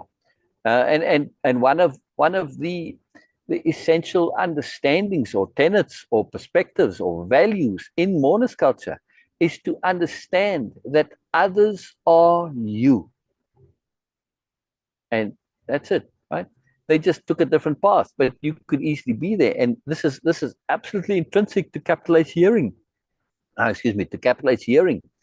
And in that program, we really go into detail via this perspective to say everyone is, I mean, the very start, the first quote in the program is, the client is always us, because I come at it through the angle of a life coaching perspective. It's just very useful, whether you want to be a life coach or not. You're still going to be life coaching yourself, right? So you are your own client if you are into self-improvement. You're your own coach. You're coaching yourself, right? So you could say, okay, your own client. But when we come at this and say the client is always you, now there's multi-layers to it, right? So I'm coaching myself, but also if I am learning to be a life coach, when you think of the client as being you, you can look at your own understanding, your own thing, and then you're coming at it from a different angle. You need to understand them fully in order to understand yourself. You need to understand yourself fully in order to understand them. Works both ways, right? All people are the same in the end. We just follow different paths. We're all awareness, makes us the same, right? And as Norma keeps saying, we're all part of the one, which is ultimate awareness, all the same, right? So it's a very, very wonderful way of putting it. This is another reason we need to access where others are coming from. Yes, absolutely crucial. All perspectives are not equal, correct? They're all different, right? And again, you know, this language, Joseph, you see how you're using the default language of the superiority paradigm. Equal. This whole thing of equal and non-equal, this is absolutely like a big deal in superiority paradigm. In Moreness paradigm, we say, of course, things aren't equal. None of us are equal. We're all different, for heaven's sake. But in Moreness culture, we say, we don't care that things are not equal. It's not important. Why? Because we celebrate difference. Moreness culture is about celebrating difference. Superiority paradigm, well, difference because of mentality of opposite. If I'm good and you're different, right, then everything is in opposites. That's mentality of opposite. So if I'm good and you're different, to me, that means you're not good. And that's where racism and all of this stuff comes from, right? Because the inherentness of superiority paradigms or narcissism, I'm wonderful. If you're different to me, you're not wonderful like me, and therefore you're worse. Yeah, it's terrible thinking. It's horrible thinking. Yeah. So yeah, it's very important to unhook from that default language. We aren't that way. We aren't inherently like you're not inherent racist or narcissist, Joseph. But we can inadvertently subscribe to things that we don't actually agree with simply through the use of the language. So yeah, we can't celebrate Hitler's perspectives or intent. Why not? I can celebrate them from the perspective of this is what we do not want to do. Yes, as a bad example, as a good bad example, it's fantastic. I celebrate it because now I see that through Hitler's perspectives and intent, here is an exemplification, a demonstration of why it's a bad idea. Don't believe me that racism is a bad idea. Right? And discrimination and prejudice and superiority. Just look at Hitler. Hitler's a fantastic demonstration of the egregiousness of this intent when it's taken all the way. Yeah, we do it in little bits. But if you want to be thorough about things and you go a little further, most people don't go to the extremes. Most, BMNs or people who are really into the superiority paradigm, they don't go to the extremes that Hitler did because it's not available to them. If they could, they would. But again, we see it implode, we see it in collapse, we see the absolute horror of it and the foolishness and the idiocy. So we are celebrating the difference. Why? Because it's of value to us. Not celebrating in that it's inherently valuable. No, it's valuable to us because we're coming at everything from the perspective of the enhancement and development of awareness. Therefore, the worst thing is a good, bad example, and we celebrate that. See? So when we look at it, Joseph, through the perspective of the enhancement and development of awareness, everything has value. Everything has value. Shows us what to do, what not to do. And Hitler, like I said, is particularly valuable because you see this madness and how it spread and how a bubble culture that developed and the consequences of that bubble culture. And being aware of bubble cultures is very, very, very valuable because we ourselves get caught up in bubbles, our own personal little mini bubble cultures, yes, which is like a temporary madness. Yeah. I mean, if we look at the world through the perspective of madness, we see that's pretty much everybody's mad. Yeah? Because none of us are where we want to be. And we're all mad in some way. Are track and field athletes raceless, says Christopher Abbas? That's a fantastic question. In a sense, yes, you could say, because they are saying, well, my thing is, but I don't know exactly how you mean. But if you're looking at it from a specialization point of view and saying what I'm doing is better than everything else, it's not racist specific, because racism inherently is saying that you are saying, I am better because of my race. You are worse because of your race. And it's related to hierarchy, right? The racism only makes sense when you are ranking things as better or worse. If you're just different, what race does it matter that are you different? I'm different. Well, duh. Okay, French are different to German, and so what? I can go and be French if I want to. It's something that I can choose to do. I'm not limited to being French because of my race. I mean, just go and look at the Olympics and look at the Olympic teams, right? I don't think there's any country anymore nowadays that has an Olympic team that is purely represented by pure blood, as it were. It doesn't exist really in our world anymore, right? It's a fantasy idea that's long since gone away. It wasn't even so back in the old days. There was always cross-pollination between peoples, right? Yes, in some places it was very remote. That was very little happened, right? But it still happened. And actually, cross-pollination is something that is a necessity from a biological, a reproductive point of view, which is why you see cultures change, right? Adultery is a no-no in almost all cultures. However, in some cultures, yes, that are very remote cultures, when you come as a visitor, you are encouraged, and it's seen as a source of honor if you go and you engage in procreation, because you're adding your genes to the very limited gene pool, which is a very negative thing. Any farmer will tell you, I can't only breed my own group of goats. Yeah, I have to have some outside blood, because otherwise, if you keep, you end up with inbreeding, and then your flock is going to die. Yeah. So any farmer knows the necessity of cross-pollination, outside breeding. So isolated communities, their cultures are different. Like I said, where they honor you and share your genes to procreate. In other words, sleep with my wife, please. You're the visitor. This will do me a great honor if you slept with my wife and have a child by her. Yeah, very opposite to the adultery idea. So when we look at appropriateness in the overall context, we see things different, changes in intent. Very, very powerful. So how did you mean, Christopher? It says selecting optimal genes when there's a variety. I see what you mean. How it comes to racism. Kind of. It's not necessarily race to choose the genes, because they may say, well, I need to blend the genes. But it's really, you could say, are track and field athletes involved in the superiority paradigm culture in a very profound way? Yes, absolutely. Absolutely. Absolutely. Where, especially if they go to that extreme, where they are looking to breed to be better at the track and field.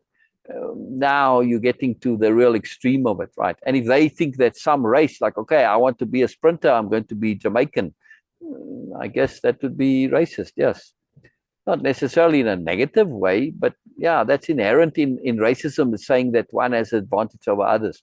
Whereas, the deeper Moreness culture, that, or Moreness paradigm, says it doesn't matter. You can be whatever you want to be. Your race and your actual physical genetics are completely secondary to your psychology, your emotionality, your spirituality, and that's something that's available to everybody. And when we look at things that are purely physical, it's a great limitation. And I think the universe has set this up to make it very clear. If you pursue the goals of racial superiority, you're basically getting to a nowhere. It's a dead end. There's no real value to it. You may be physically superior, but if your emotionality, your psychology, your spirituality, your mentality, all of that stuff, if that's defective, then you're going nowhere. So to pursue this you're not really pursuing the real point. So you put all this energy and effort into it, and to what end? You might as well just pay attention to your psychology, your spirituality, all that. It doesn't matter what body you're in, because when you really start getting spiritual, you start to realize that, well, there's other ways of existing in the universe, and physicality is just one aspect. So if I don't take care of my other aspects, if I end up, let's say, after you die, which I call transition, because let's say you transition to a non-corporeal reality now, and you wake up and you're a spirit form. You don't have a body. What does all that racial stuff of yours matter? You're a spirit like everybody else. What matters then is your psychology, your energy management, all these stuff, right? And your spiritual aspects. Now it matters. See, so this is a dead end, right? Oh, you're making a play on the words. I must just joke, Christopher. I haven't.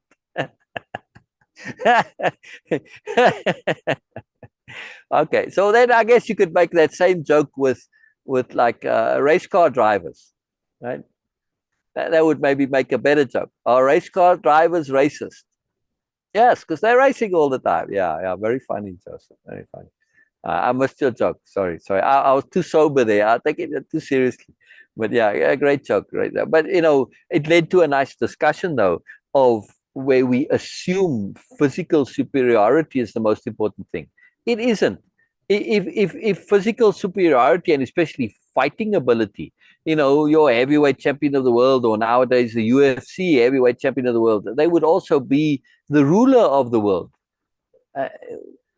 Long since cultures and civilizations have realized physical superiority is a weak mechanism for the enhancement of your culture, right? Other things, and for instance, intelligence, cunning, strategy, all of that stuff, those have long since become more important in those that rule us. But we are very much conditioned to believe in physical superiority.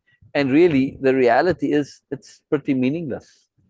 I mean, Stephen Hawking is a great example, right? He's contributed massively to our understanding of the world, the universe, and everything. And he was, physically compromised. So it doesn't matter. Physicality is a very weak thing, and it's one of those basic beliefs of racism, right? Racism is a very primitive psychology. Very primitive. It's very limited. Yeah, it's all superiority paradigm nonsense. And you just most racists, look at them really carefully. Right? They're insecure. They are profoundly insecure. They're looking to say, I'm okay because you're worse than me. That's the basic logic underlying racism, right? The basic intent that leads there.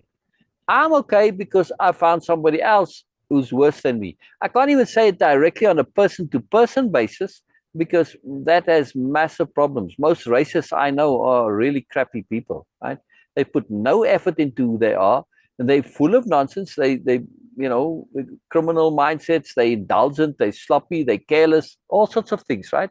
then they really just not very, so now they can't compare one-on-one, because in the other race they know there are people who are going to have patience and have discipline and have thoughtfulness and all this stuff, have good character qualities. They can't compare, so they make themselves part of a group, right? My race, and my race is better than yours. In other words, I'm better than you. It's a cheat. It's a cheat. That's all it is. It's a cheat. You know that you're rubbish, and you're trying to find some way to not have to own this awful truth and do something about your nonsense, your foolishness, your silliness, your indulgence. And you're just trying to cheat your way there, which is part of that whole mindset, right? It's all about cheating. It's not about what things actually are. It's about the appearance of things. Superiority paradigm, all about appearance. Doesn't matter the truth and the reality. Before we end, says Joseph, I must weigh in on one more thing. I vote for the raven in the background. Ah, yes. I change the backgrounds every day, Joseph. So raven will come back into it again, or crow. I don't know if that background picture I have was crow or raven. I struggle to tell the difference in pictures sometimes. You know, in reality, ravens are bigger, and there's a technicality with their feathers that make the difference. They have a different wing feather construction, right? And I think in the tails also. They have different feathers, which makes a difference there. But mainly they're pretty close together. But yes, I will have some more coming. So the way I got these backgrounds was just to search, you know, and do a Google image search. And I put in, you know, Carlos Castaneda, Don Juan. I actually put Toltec in there as well. I put Southwest in there as well. You know, like some of the backgrounds, they're just landscape backgrounds that given more or less a connectivity to the world in which we have, right? And the crow one comes about, and that is specifically crow, at least the intent of it, because it was on the cover of the first book. That a crow was featured on the cover of the first book. Yeah. So very important, you know, because crows are very intrinsic into, because like Don Juan said, I am a crow. Not I can turn into a crow, I am a crow. Now, very important, very important. All right, cool, Joseph, cool. So I like to change the backgrounds, and also it's helpful. There's a practical value to it, because I make clips. You know, some of the software I have, they make clips for me, and sometimes I manually make them by selecting it out. And then when you see the clips and all the clips, I have an assistant who makes like a heading that puts the title of the clip, and they put it on top of the background. But then you can clearly see these clips are to the full-length video. If you want to go and look at the full-length video, you can find it really easy, right? By matching the background picture. So practical as well. Everything always practical also. And multi-layers. Pretty much, you know, you asked about what is our intent, Joseph. And when we understand that intent is singular as well as plural, same word. Yeah. Yes, technically there's intents, but an intent can comprise many different motivations or sub-intents. When we understand that, very important. So our intent is to share. What do we get out of it? Many, many, many different things. What are the different values? Many different things, right? But like Beena said, we get to practice, we get to share, we get to exercise, we get to experiment, we get to test, we get to access to alternative, we get access to input from outside. Many, many, many benefits. And that's Moreness-Culture. There's always more, capital M more, always. But everything's always more. So when you ask this, I give you a whole long list. But then I know at some point there's going to be an addition to that list. This is the magic, the joy, the awesome, the fantastic, the brilliance of Moreness-Culture. There's always more. And part of it is that you don't have the superiority paradigm greed that you keep up to running after the more. No. For instance, as a self-conception, very, very key part of Way-Of-Impeccability is a whole module on self-conception. One of the key self-conceptions of Moreness-Culture is, I'll quote it, I am enough, and I am also more. The and the also capitalized, so I have to shout them. It's very important. Yeah, in superiority paradigm, it's either I'm enough or I am more, one or the other, right? No, in Moreness-Culture, they coexist. I can say I'm enough, and I'm also more. They coexist. Yes. Yes, there's always more. Exactly, Norma. Amazing, right? But again, if you get into the psychology of, yes, I want to improve, self-improvement, right? I want more for myself. If you get into the pursuit of moreness, you end up never being satisfied with where you at. If you get into the psychology of being satisfied with you where you at, you might end up stagnating, or typically you end up stagnating. Yeah. So we don't want to have, because both have benefits, but both also have detriments. Yeah. In pursuing moreness, you might never be satisfied. In immersing in enoughness, you get to stagnate, and you never get to experience a more that you don't even imagine. So you kind of lose out by default. Right? Not ideal. But when you combine the two, you have the best of both, and you have ideal. So this saying, this expression, this quote from Way-Of-Impeccability, and Moreness-Culture, I am enough and I am also more. Those, why I shout those words, not just say it regularly. They need to be emphasized because they make all the difference. And if I just said, oh, I'm enough and I'm also more, it doesn't quite have the same importance on having the two coexist. I'm enough and I am also more. Very critical. Yes, always more, Norma. There's always more. There's always more, and it's a joy. But it doesn't mean that we are running after this like people who pursue wealth. They're already wealthy beyond their dreams, but they keep pursuing it. They can never get enough, and they're on this treadmill to nowhere. This infinite treadmill to nowhere. A sad reality. No, no, no. We got to avoid those traps. See, again, learning through celebration of difference. Yeah. You provide me value, knuckleheads. You provide me value. Okay, I'm also a knucklehead. So hopefully learn from my knuckleheadedness. See, we learn from everything. We find value, even from the negative. We extract value. There's a whole session on, right, on extracting value, extracting moreness. Yes, it's very, very important skill. Very, very important skill. Very big deal. Yeah, yeah. And there's always more, but it's always enough. This is inherent to Moreness-Culture. There's always more, but it's always enough. Whatever moreness I'm experiencing, it is enough. It doesn't mean that I cannot experience more, but whatever I have is enough. What an incredible psychology, is it not? To have this balance. No matter what, you're awesome. You're golden. You're good. What a shift, right? From superiority paradigm, which has these definitive criteria, and look at people who get the moreness that in superiority paradigm moreness, right? When they get that, they're never satisfied. They're never satisfied. They're always unhappy. So no, madness, madness, madness, madness, madness. No, thank you. No, thank you. Not for me. Now, I'm not saying anyone should have Moreness-Culture. I'm simply saying it works for me, and here's why. If you're really happy and you totally are, and in superiority paradigm, okay, good. However, if your happiness is at the cost of others, I can tell you now already that's a vulnerability, and it's going to come back and bite you big time on all your cheeks at some point. Yes, not an ideal way. And you say, yeah, okay, you can see that. So again, you can say, fine, I'm king of the world, I'm dominating, I'm the dictator, I'm whatever, King Jong-un in the North Korean guy, he might say, I've got it all, it's fantastic. But look how vulnerable you are. How much stress you got. He's always got to be watching his back, right? No, there's better ways of doing that than that, right? It's a very energy inefficient mechanism for being happy. Energy inefficient. When we understand everything is about energy in the universal context, right? Now, in really, like even pure physics, it's all about energy, as Einstein said.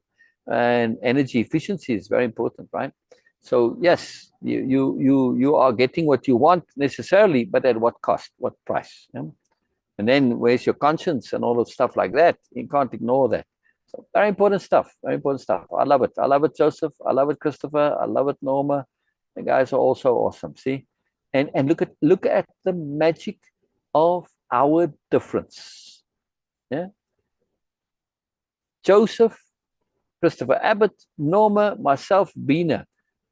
We've got so much difference there, right? None of us are anything like any of the others, and it's glorious. It's glorious. It's awesome. It's fantastic. It's magical.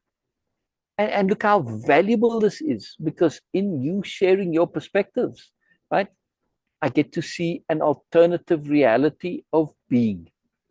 One thing I would encourage to anybody sharing, yes, it is absolutely intrinsic in Way of Impeccability and in capital H hearing, it is emphasized on up to the kazoo. Whenever you share, add 2 words to your sharing. For me. Changes everything, right? Because, right, it changes your statements from being absolutism statements to being personal perspective.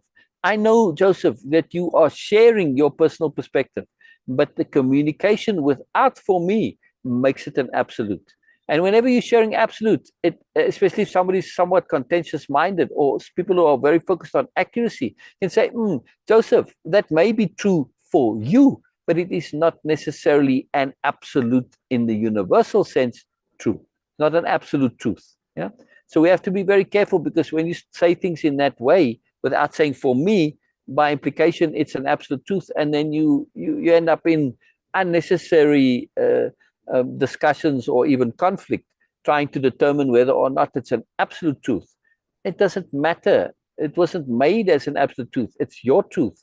And that's what matters. It's true to you. It's valuable to you. And no one can argue with that. And now we get to share, because what's more important here? To find out what's valuable to you. And I can look at it and say, wow, okay, Joseph, it's valuable. Let me look at this. But when you say it's an absolute truth, we end up in trying to figure out whether it actually is an absolute truth. And that's a very hard thing to determine. And we end up wasting a lot of energy in something that ultimately doesn't necessarily have actual value. So when we look at things from a value and useful perspective, changes everything, right? So, I really would encourage getting into this habit. For me, I don't have to use those exact words. As I see it from my perspective, from my worldview, sometimes Joseph will say in my culture, right? It's very helpful to do that, right? And or to come at it from a question point of view, like Norma does. Yeah? Norma puts it as a question point of view. That's her innate natural humility and not wanting to make absolute statements. That's something that Norma has, right? She's exceedingly humble and modest, right? So it's an interesting way of doing it. Yeah. Always more. It's very amazing. And we all have all, says Norma. Yes. We're not always aware that we have all. We have to learn to be able to appreciate all, the all that we actually already have. We need to appreciate the moreness that we have, which is, again, the magic of Moreness-Culture. We start off from the point that you already are moreness. The path, the task is simply to become aware of that, and of course then to appreciate it, right? Another A term. See, awareness, appreciation, appropriateness, application, all these A concepts, which is why, I call it the A plus philosophy, the underlying construct underneath it all. The A plus for philosophy, or the philosophy of appropriateness. Right? It's just a fun thing. It just happens to be that most of the important concepts have an A to them. There are some, like impeccability and intent, that are not there, right? But I have a whole dictionary, and you go to the different letters. Some have more, some have less. But certainly the important ones are, there are a lot of important ones in A, which makes it very cool. So, I mean, you could call it the AI philosophy, just for the fun of it, because intent and impeccability are so key to it, yeah. And added with that. So, which is in a sense quite accurate, because artificial intelligence, artificial as a negative term to it, because we think artificial is like phony. But when you stick artificial as in constructed, we are looking to develop constructed intelligence, because our natural intelligence very deficient. Our natural intelligence is very deficient. So we can call it AI if you want to have fun. But there's others like E for energy, so also have I forget, I have to go look at my dictionary of power to see which of the terms have more than others. I mean, like, I don't think Z has many entries at all, if any, I'm actually going to be publishing this, by the way, as, part of the realism series. I'll publish the dictionary of power and split it up into the letter groupings. Like A obviously gets its own book. I don't think there are many B's, so it may be B, C, D. And then E gets its own again. And I don't know, F, G, H. They may go together or be lumped in together with I. As just to give the books more or less the same length. I'll go through the whole dictionary, but it's not 26 different books. It's less than 26. So because they do get lumped, because some don't have many entries. But yeah, it's powerful stuff, and that's a big job. That's a big job because, I have all the terms, but I've got to write out the extended understandings. Now, I've done this when I was blogging every day. I wrote it all out, and so I came at a little different angle. But I will do it very precisely. So Z for zenith as a concept, yes. Yeah, to be aware of. But again, we were talking about, absolutes and perfection. And zenith is part of that superiority paradigm hierarchy. Zenith is the top, the apex point, right? Whereas Moreness-Culture says, you're always on a path of awesome. Wherever you are on that path, it makes no difference where on the path, it's all awesome. It's traveling the path, which is the awesome. There's no destination, right? When you travel in infinity, you cannot have a destination. Infinity has no end. So you cannot have a destination. When Moreness is understood as infinity, Moreness is infinite. So to pursue an end it's madness, right? So yeah, I'm trying to think. Well, let me go look. I got my dictionary of power. It's right here. I can pull it up very easily. Let me see what I have under Z. Oh, I have to open it. I thought it was open, but it's not open. That's easy to get to.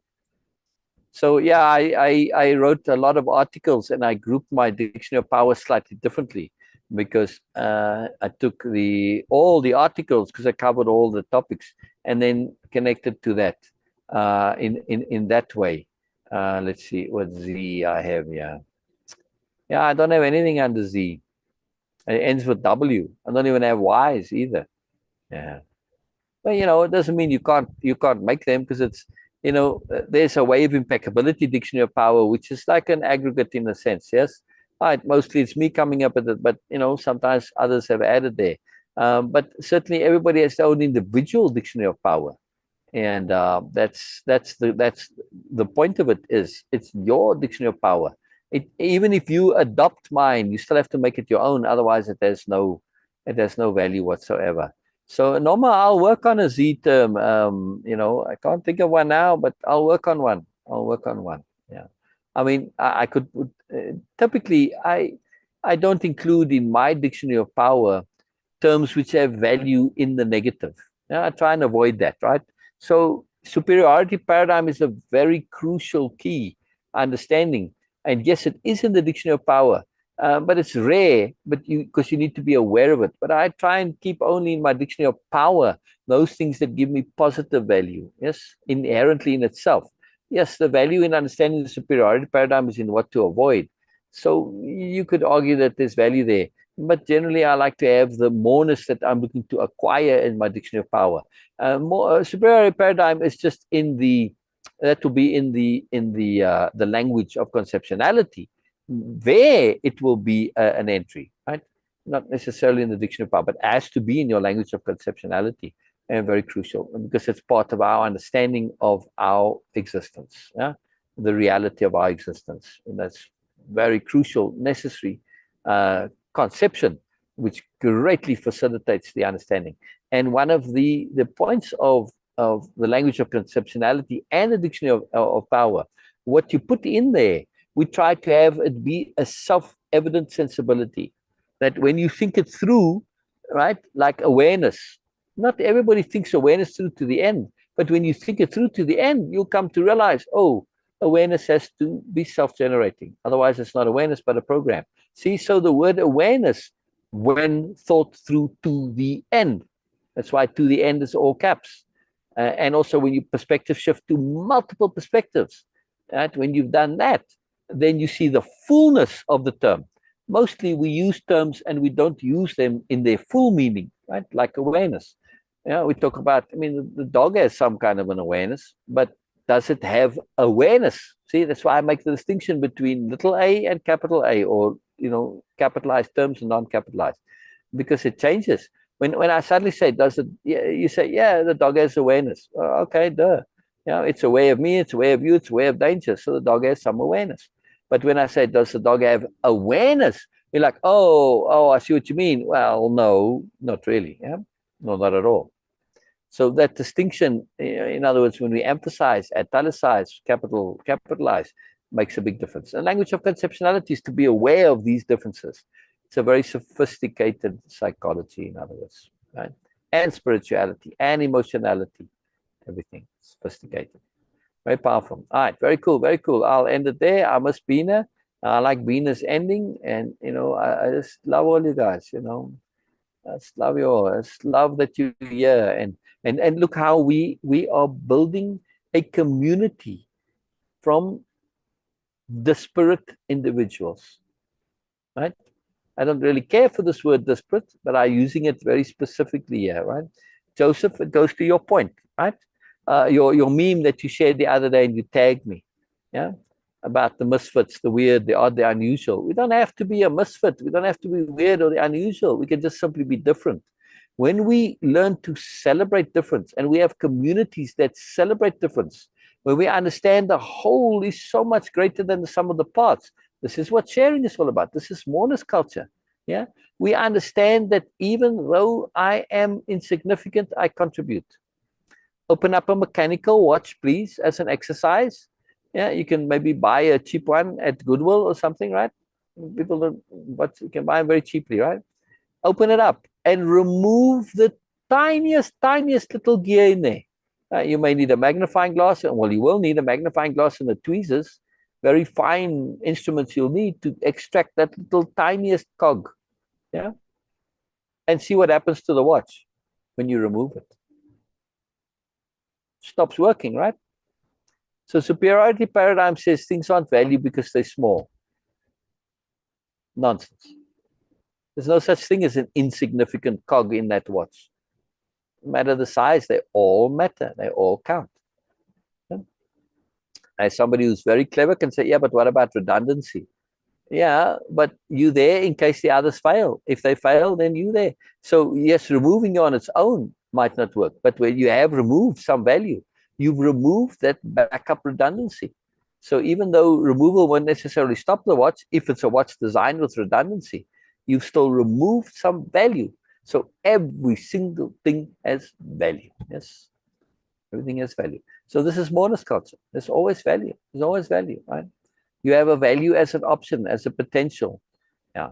And when we celebrate this, we have a fantastic community that we're building here. Yes. It's not necessarily an intent to build that community. It was the intent of the group, Joseph. The group, when I started the SASSY group, the intent was to build community. Right? But with the sharing, that is, it's a subsidiary bonus and benefit, not a specific intent. All right. I mean, it's a wonderful thing if it happens, but if it doesn't happen, not a problem, right? And I just love it. Oh, my pleasure, Norma. My pleasure. Wonderful, Norma. My pleasure. All right, guys. See you tomorrow. See you tomorrow. Bye-bye. Bye-bye. And guys, meaning including you, Norma. Yeah. I mean, if I said gals, it would be odd, but fortunately, guys has become non-masculine. It means everybody in common usage, right? So I use it that way, which is great. Which is great. So see you all. See you all tomorrow. Bye-bye. Bye-bye. Bye-bye. Ah, just love it. Just love it so much. And live and